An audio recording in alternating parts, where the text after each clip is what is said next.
الحمد للہ رب العالمین والصلاة والسلام علی رسولہ الکریم وعلی آلہ واصحابہ اجمعین والعاقبۃ للمتقین اما بعد اعوذ باللہ من الشیطان الرجیم بسم اللہ الرحمن الرحیم ومن أظلم ممن منع مساجد الله أن يذكر فيها اسمه وسعى في خرابها أولئك ما كان لهم أن يدخلوها إلا خائفين لهم في الدنيا خزي ولهم في الآخرة عذاب عظيم ولله المشرق والمغرب فأينما تولوا فثم وجه الله إن الله واسع عليم۔ اور کون زیادہ ظالم ہے اس سے جس نے منع کیا اللہ تبارک و تعالیٰ کی مسجدوں سے یہ کہ ذکر کیا جائے ان میں نام اللہ کا، اور کوشش کی اس نے ان کے اجاڑنے میں۔ یہ ذکر سے روکنے والے، منع کرنے والے نہیں تھا لائق ان کے کہ داخل ہو ان میں، یعنی ان مساجد میں، مگر ڈرتے ہوئے۔ ان کے لیے دنیا میں رسوائی ہے اور ان کے لیے آخرت میں عذاب عظیم ہے۔ اور اللہ ہی کے لیے ہے مشرق و مغرب، پس جس طرف بھی تم منہ کرو گے تو وہاں ہی ہے چہرہ اللہ تبارک و تعالیٰ کا۔ بلا شبہ اللہ تبارک و تعالیٰ وسعت والا، خوب جاننے والا ہے۔ صدق اللہ العظیم و صدق رسول صلی اللہ علیہ وآلہ وسلم۔ محترم سامعین کرام، اب ہم ان آیت کریمہ کی مختصر تفسیر معلوم کرتے ہیں۔ اس شخص سے بڑھ کر ظالم اور مجرم کوئی اور نہیں جس نے اللہ تبارک و تعالیٰ کی مساجد میں لوگوں کو اللہ تعالیٰ کا ذکر کرنے، نماز پڑھنے اور نیکی و اطاعت کے دیگر کاموں سے روکا۔ وسعی یعنی جس نے پوری جدوجہد اور بھرپور کوشش کی فی خرابیہ، ان کے ویران کرنے میں۔ اس سے مراد حصی اور معنوی دونوں اعتبار سے ویران کرنا ہے۔ حصی ویرانی کا مطلب ہے اسے منہدم کر دینا، اس مسجد کو توڑ دینا، اجاڑنا اور ان میں گندگی وغیرہ پھینکنا، یہ حصی ویرانی ہے۔ اور معنوی ویرانی کا مطلب ان مساجد میں اللہ تبارک و تعالیٰ کے ذکر سے روکنا ہے، اور یہ عام ہے۔ اس زمرے میں وہ تمام لوگ آتے ہیں جو ان صفات سے متصف ہیں، مثلاً اصحاب فیل یعنی ابرا کا لشکر جو کہ مسجد حرام کو، کعبہ مشرف کو ڈھانے کے لیے آیا تھا۔ اسی طرح سے کفار قریش بھی اس میں شامل ہیں، جنہوں نے کہ مسلمانوں کو مسجد حرام میں آنے سے روک دیا تھا۔ جب انہوں نے حدیبیہ کے سال رسول اللہ صلی اللہ علیہ وآلہ وسلم کو مسجد حرام میں داخل ہونے سے روک دیا تھا۔ اسی طرح اس میں وہ اہل ظلم بھی شامل ہیں جنہوں نے اللہ تبارک و تعالیٰ کی مخالفت کرتے ہوئے پوری کوشش سے بیت المقدس کو ویران کیا۔ پس اللہ تبارک و تعالیٰ نے انہیں ان کے کرتوتوں کی یہ سزا دی کہ اللہ تبارک و تعالیٰ نے ان کو شرعی اور تقدیری طور پر مسجد اقصیٰ میں داخل ہونے سے منع کر دیا، سوائے اس کے کہ وہ ڈرتے ہوئے ذلت و انکسار کے ساتھ داخل ہو۔ پس جب انہوں نے اللہ تبارک و تعالیٰ کے بندوں کو خوف زدہ کیا تو اللہ تعالیٰ نے بھی ان پر خوف مسلط کر دیا۔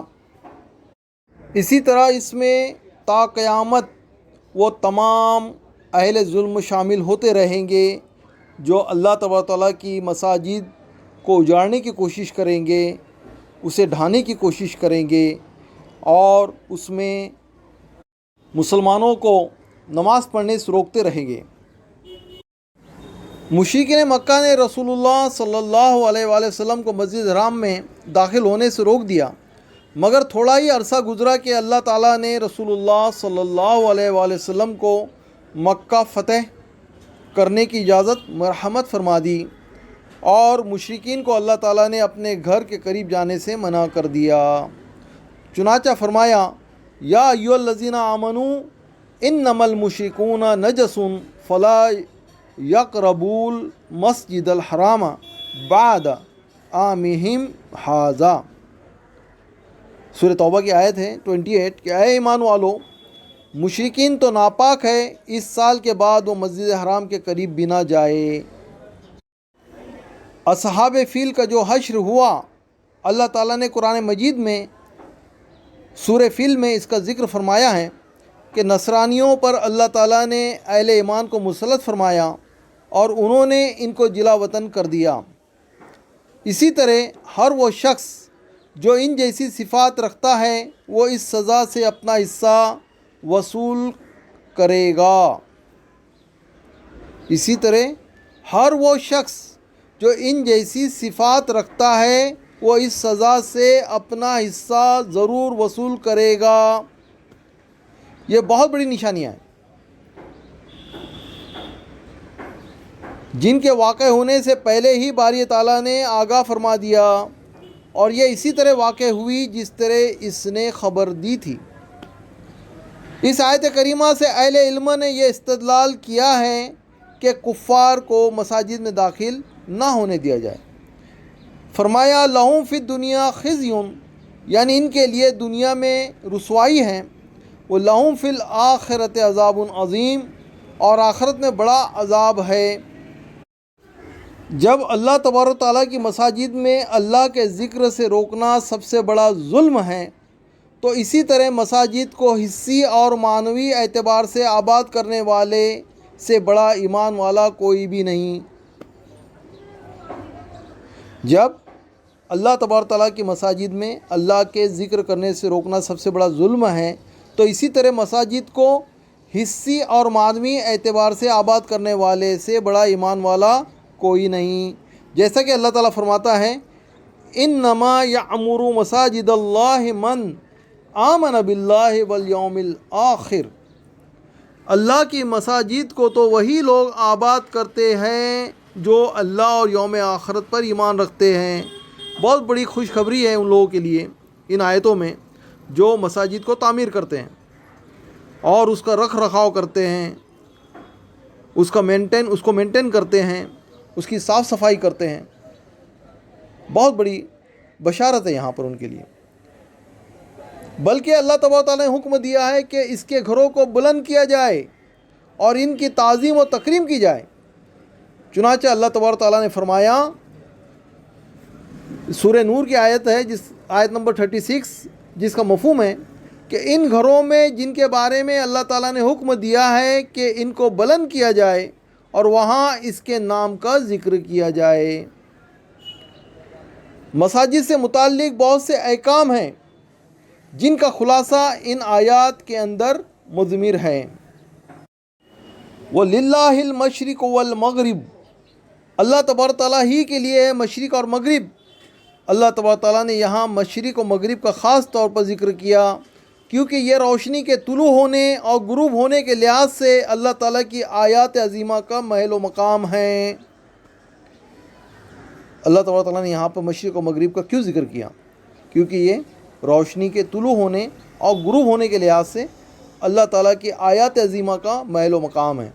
اور جب وہ مشارق و مغارب کا مالک ہے تو وہ تمام جہات کہتے ہیں ڈائریکشن، جہت کی جمع جہات، تو وہ تمام جہات اسی کی ملکیت ہے۔ اور جب وہ مشرق کی جمع مشارق، مغرب کی جمع مغارب، اور جب وہ مشارق و مغارب کا مالک ہے تو تمام جہات اسی کی ملکیت ہیں۔ فَأَيْنَمَا تُوَلُّوا، پس ان جہات میں سے ان ڈائریکشنز میں سے جس کسی جہت کی طرف بھی تم اپنا منہ پھیر لو گے، بشرط یہ کہ تمہارا اس کی طرف منہ پھیرنا اللہ تبارک و تعالیٰ کے حکم سے ہو، یا تو وہ تمہیں حکم دے کہ خانہ کعبہ کی طرف تم منہ پھیر لو،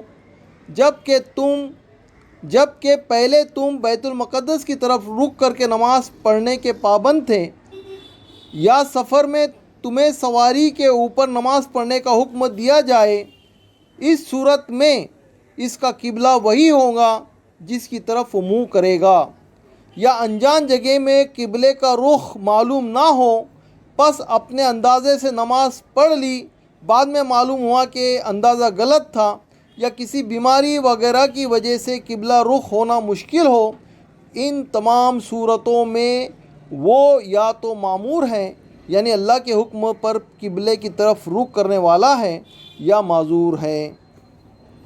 یہ شرعی مسئلہ ہے۔